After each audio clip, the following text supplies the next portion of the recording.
Hey guys, this is Nathan and welcome to the Gaming 4. Today in this Warframe tutorial, I'm going to be covering different types of mods, how to get them, and how to use them. So to start off, let's break the types of mods into different categories. Now there's two main ways to potentially break these mods up into categories. One is what they're used on. So for example, if the mods are used on melee weapons, they would be in their own category. If they're used on Warframes, they'd be in their own category. Or if they're used on rifles or secondaries, they could be in their own category.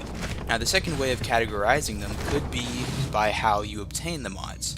Now there's a lot of different ways to obtain mods, and that's going to be part of what I'm covering in this video, because in order to get them you have to do specific things, and typically the ones that are harder to get are more valuable. So let's start by talking about some of the different types of mods. So normal mods are dropped by common enemies, pretty much your average Gunir, Corpus, just basic types of enemies. Even some of the rare enemies will still drop the common mods, such as Bombardos, Heavy Gunners, stuff like that. So the next type of mod is the Aura mod. Now Aura mods can only be obtained through specific alerts, and sadly there are no Aura mod alerts right now, but I can show you a picture of what some of the Aura mods are, and at the end when we start talking about how to use them within your Warframe and your weapons and items, I will show you how to use Aura mods as well. Speaking of mods that can only be obtained through specific alerts, we also have Nightmare mods. Now Nightmare mods work the same way, as in you can only obtain them through specific alerts, but the thing about Nightmare mods is that they're generally very valuable, and the Nightmare alert is actually very challenging because generally Nightmare alerts have a modifier on them that you don't have any shields at all, so you pretty much only have health, and they're very difficult because of that. Now another type of basic mod is the Archwing mod. Now you wouldn't think that these are kind of special, but you do have to play Archwing missions to obtain Archwing mods.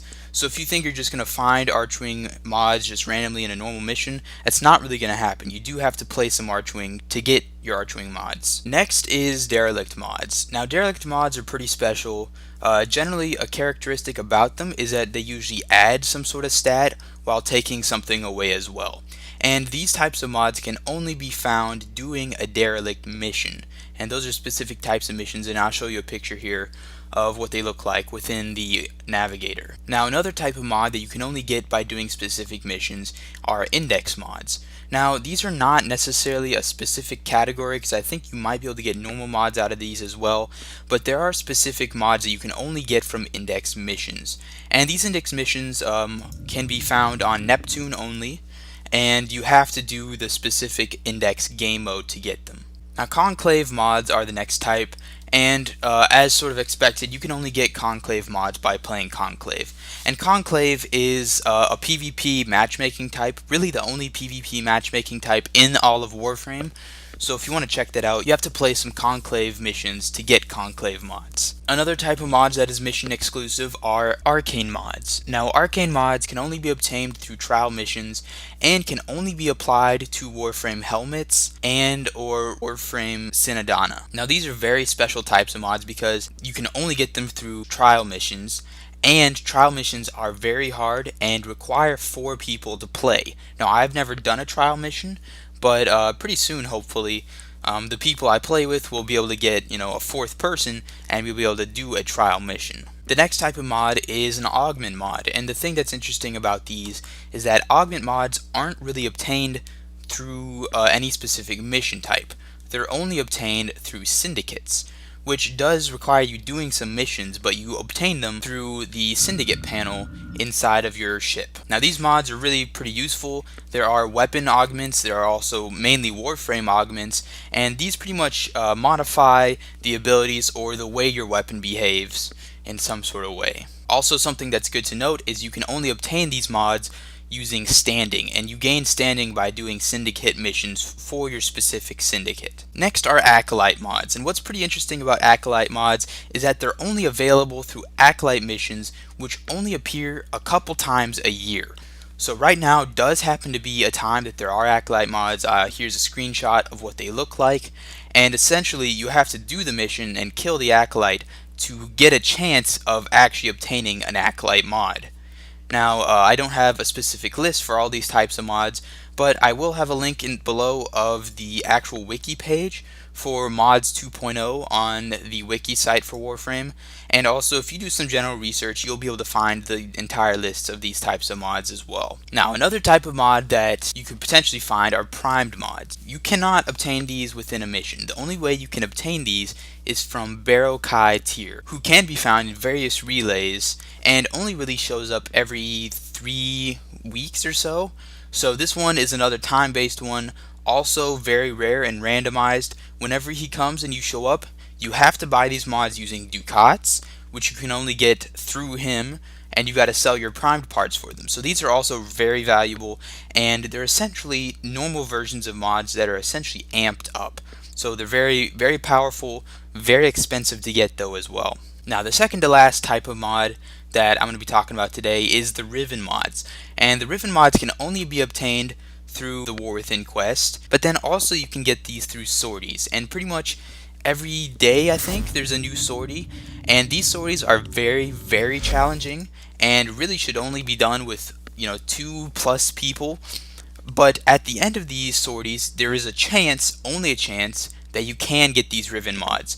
And the cool thing about these Riven mods is once you get them, you have to crack them, quote unquote. And essentially what that is you have to equip the mod on whatever weapon type it's for, and then do a specific sort of mission or set of sequences to unlock the mod, and then reveal what it actually is. Now the last type of mod, I will warn you, is a bit of a spoiler, so if you don't want to hear this, maybe skip ahead a bit to where I'm actually showing you guys how to use the mods. But the last type of mod is a Lua Challenge Room mod. And the Lua Challenge Room mods can only be obtained through the secret planet Lua.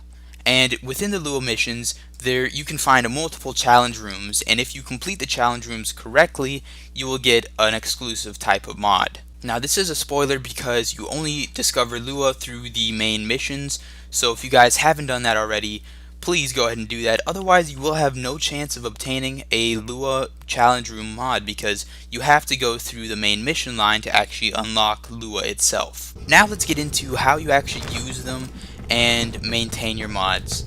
So the main thing you're going to be using for maintaining your mods is this mod segment in your ship.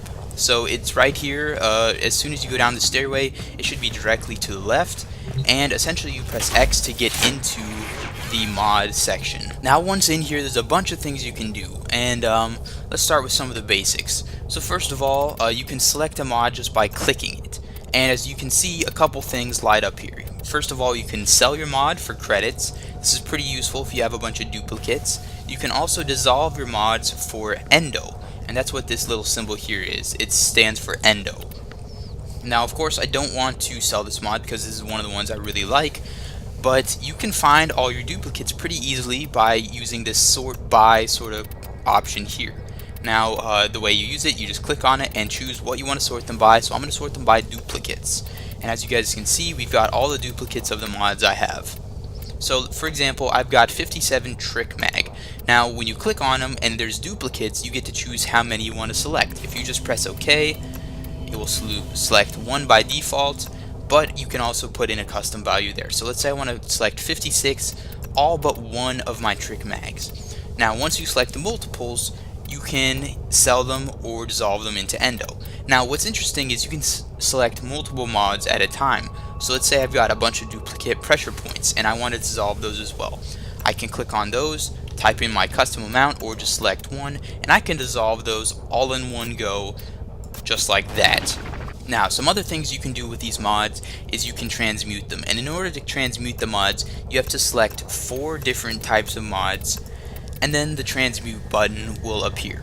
Now what happens when you transmute the mods is it combines them all, and it sort of rolls a dice and gives you a randomized mod based on what you put in. Now generally the rule of thumb is the better stuff you put in, the better chance you will have a good mod come out.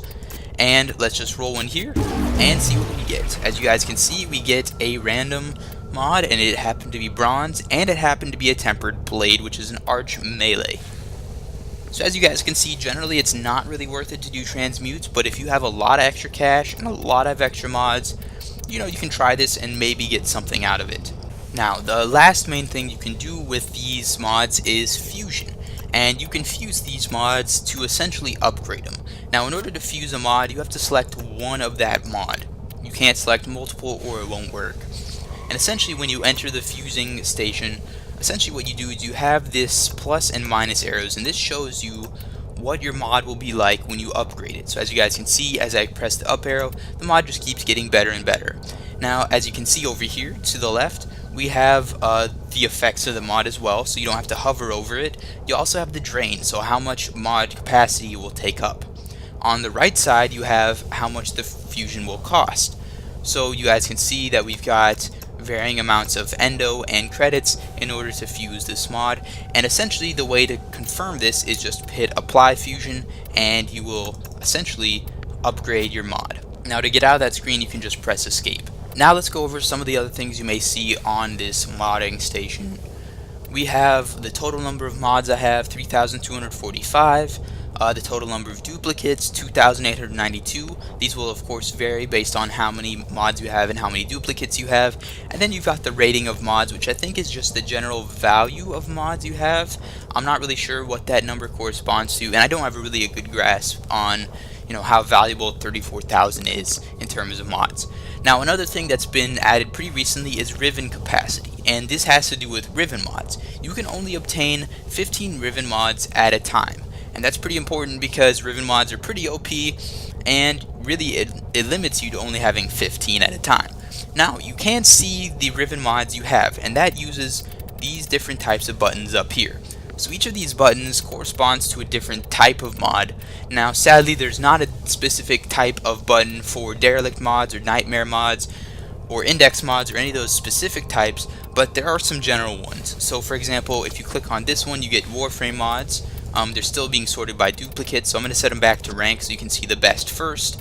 You've got aura mods, as you can see, here's my aura mods, augments, primary, secondary, melee, stance, Exilis, archwing, archgun, arch melee, sentinel, companions, duplicates, which we already sort of saw, and Riven mods. So as you can see, I do have 2 Riven mods here, and just to show you what it looks like, this is what a veiled Riven mod looks like.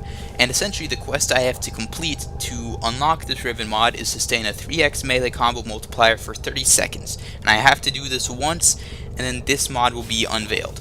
Now once they're unveiled, they look sort of like this. You've got a bunch of different things happening with them, and it sort of shows you the stats of the mod, and it shows you the mastery rank lock. Something that's pretty specific about these Riven mods is that they are mastery rank locked. So this one's mastery rank locked of level 16, and that will vary depending on the Riven that you have. Now the last sort of thing in this mod section is the item treasures, and it's sort of unrelated to mods, but it's pretty related to mods at the same time. This is pretty much where you see the item sculptures that you have, and essentially what you can do in here is sort of inspect them, but also apply these item stars to them, which will give them a specific endo value. As you can see, as I add more of these, the endo value down here in the bottom right will increase, and you can only add so many to them before they're maxed out, and when they're maxed out, they will start moving a lot more, as you can see, which is pretty cool. Now generally how you use these is you have to bring them to Maru's Bazaar and have Maru herself dissolve them into endo for you. Now this does cost a lot of credits, but you will be using a lot of endo when upgrading and fusing your mods to make them better. So that's pretty much all you need to know about the mod station inside of your ship. Now let's get on to how to apply these mods. So let me get into a better loadout here, one that I can actually work with, and let me show you how to actually apply these mods. Now when you hover over your Warframe or your weapon or whatever equipment you have applied, you should see an upgrade option here, and in the upgrades is where you actually apply these mods. Now when you're applying these mods, there are 3 different configs, so if you want to have 3 different variations of your mods, this is where you're going to do that. So we'll start with a new one. As you guys can see, we've got all of our mods laid out here. There are these buttons here to sort of specify which types of mods you want to have out, and these include Aura, Augments, Exilis, and then we've got Midori, Vazarin, Naramon, and Zenuric, and these correspond to the polarities. Now let me explain polarities pretty quick because these are kind of important when creating your mod build. Now the best way I can think to explain polarities is essentially if the polarities match, from your mod to the slot you want to place it in, it will take up less capacity. And as you guys also notice up here, I have 27 capacity in my Warframe, and that usually corresponds to the rank. Now there are some things you can do, for example, adding either a reactor or a catalyst to upgrade or double your mod capacity. You can also add polarity to your mod slots to make it more efficient when placing your mods. So generally the first thing you're going to start with, at least for Warframes anyway, when placing your mods, is by doing an aura. And so aura mods can only be placed in this specific aura slot. As you guys can see, they do have a polarity as well. So when I pick up the aura mod with the matching polarity, it turns green, and instead of giving me 9 extra capacity, it gives me 18 because the polarities actually match. Now something to note is you can only place aura mods in the aura slot, so don't try placing them anywhere else because it won't work. Now in terms of the rest of using mods, it's essentially drag and drop. You choose what type of mod you want based on what it does, and you drag it into here, and then the more mods you place in here, the more capacity you take up. Now obviously you can only use so much before your capacity runs out, so you gotta be careful on what you place in there based on what you actually need. Now as I mentioned before, the specific polarity slots half the amount of capacity that the mod takes up. So as you guys can see inside of the selection menu, this mod takes up 10, but when we actually place it on the Warframe, it only takes up 5 because the polarity matches. Now in the same way that it makes mods more efficient, it can also make mods less efficient based on what polarity it has. So if you guys can see, when I select this one with the Naramon or the dash polarity, it obviously doesn't match the Maduri or the V polarity. So if I place it in there, it's going to make it cost more than it normally would have if you placed it in a normal slot. So just keep that in mind when you're placing mods as well. So the last sort of thing that you have to take into account when placing mods is the Exilus mods. And these I didn't mention as having a specific category because you do get these just normally through drops. But these Exilus mods are somewhat different. So as you guys can see, Exilus mods do have a specific sort of category of their own within the item editor and even the mod editor itself. But really the only special thing about these is they do have their own specific slot. For example, the Exilus slot. And in order to unlock these, because right now it's locked, you have to use an Exilus adapter, and that will allow you to place only Exilus mods into this slot. Now you can put Exilus mods elsewhere, and so this just allows you to have an extra spot specifically for Exilus mods. So anyway guys, that's pretty much it to adding mods onto your items, and hopefully you guys will be able to figure out how to do this by yourself a little bit if I didn't explain it well enough. And that is pretty much how you work with mods. So anyway guys, hopefully this gives you a good idea of how to obtain and or use mods. Thank you for watching this video. Please like it if you enjoyed it, and subscribe if you want to see some more. I will see you all later.